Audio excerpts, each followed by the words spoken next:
a hyena pup, a couple of lion cubs, and a meerkat. Friends?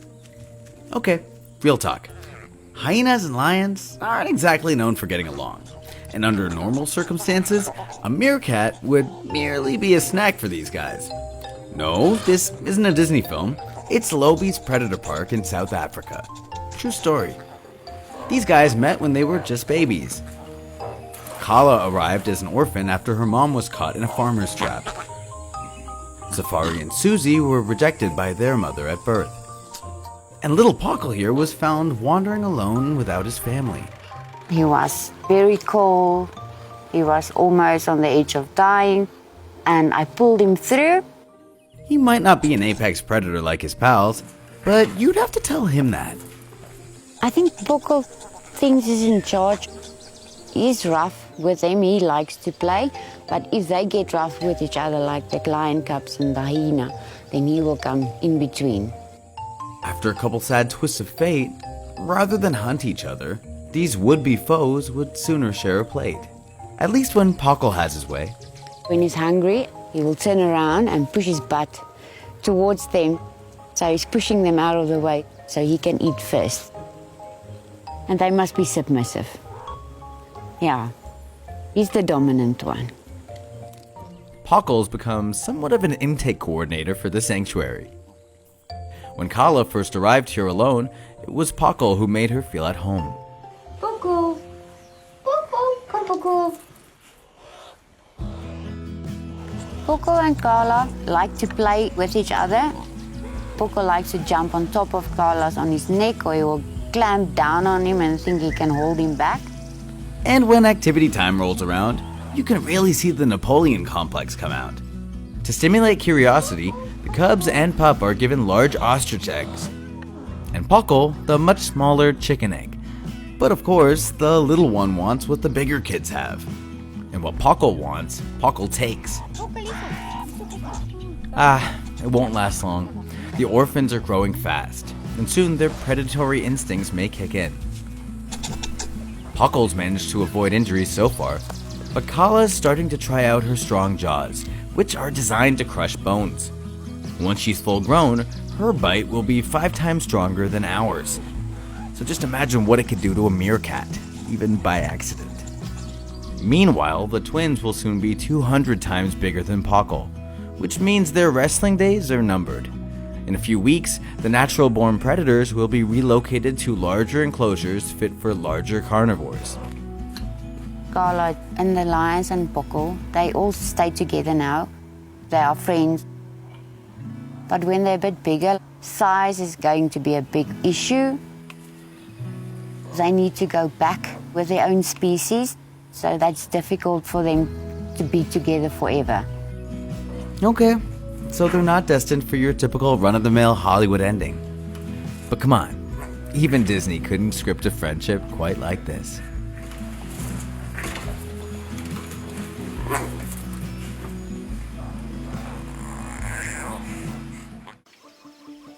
A pride relaxes during the heat of the day.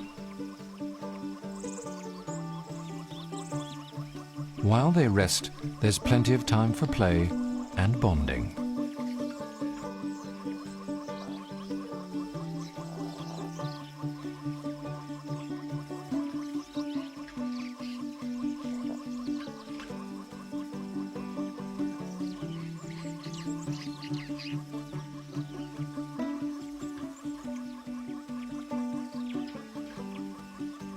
The cubs have a charmed upbringing, watched over by the pride's adults. They'll rely on their family for protection and food until they're around 16 months old.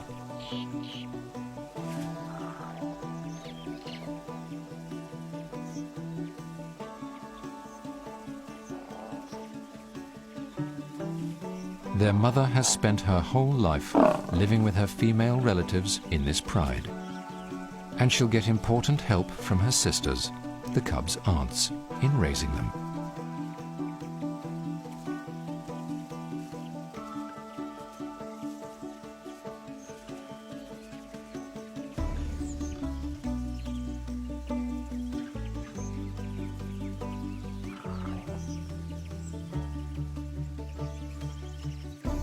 The pride's lionesses suckle one another's cubs, helping to share the burden of raising the young family.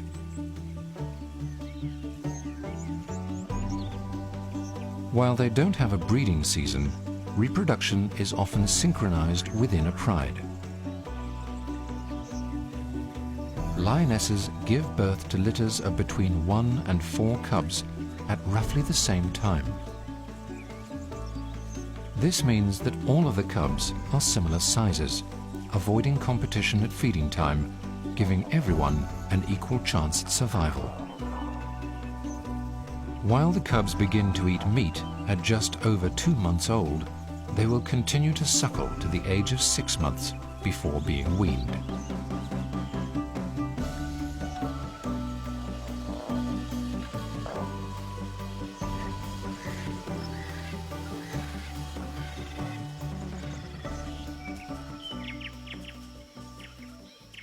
For the spotted hyena pup, life is very different. She lives in a clan where females hold higher ranks than males.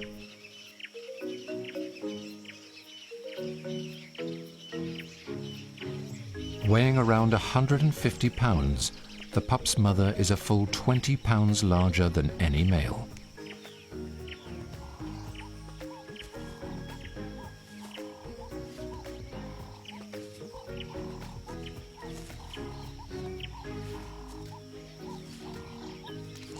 The pup relishes any chance to explore the outside world. Unlike lions, when the clan goes out to hunt, there are no babysitters to stay back and watch over the pups, so they're left behind at the den, hidden underground.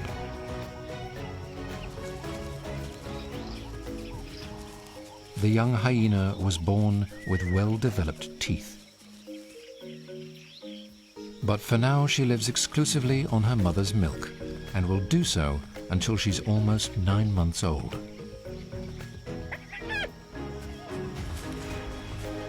It's a potent formula. Hyena milk has the highest protein content of any terrestrial carnivore.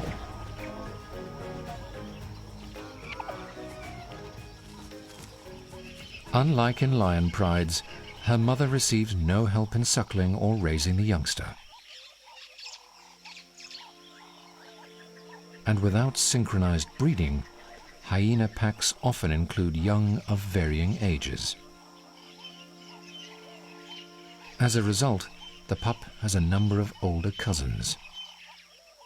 These juveniles already have most of their first layer of spotty coat, with only their legs retaining the natal black. And they're old enough to join the clan on foraging trips.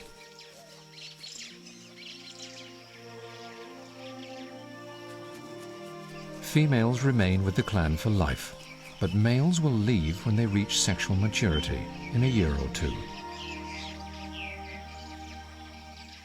when they'll strike out to find mating opportunities in another clan.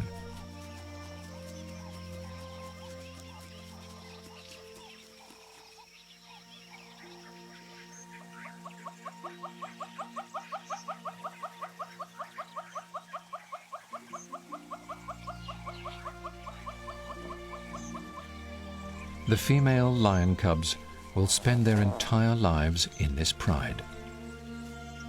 But like the male hyenas, their brothers will have to leave in their 3rd year to seek out a pride of their own. They'll have to fight other males for control.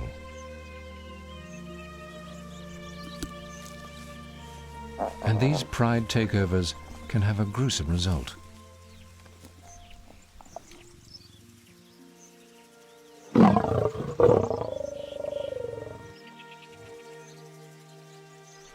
Incoming males will kill the existing cubs of a pride in order to bring the females back into heat. Cubs can only survive if the pride's females work with the resident males to help win the battle and prevent a takeover.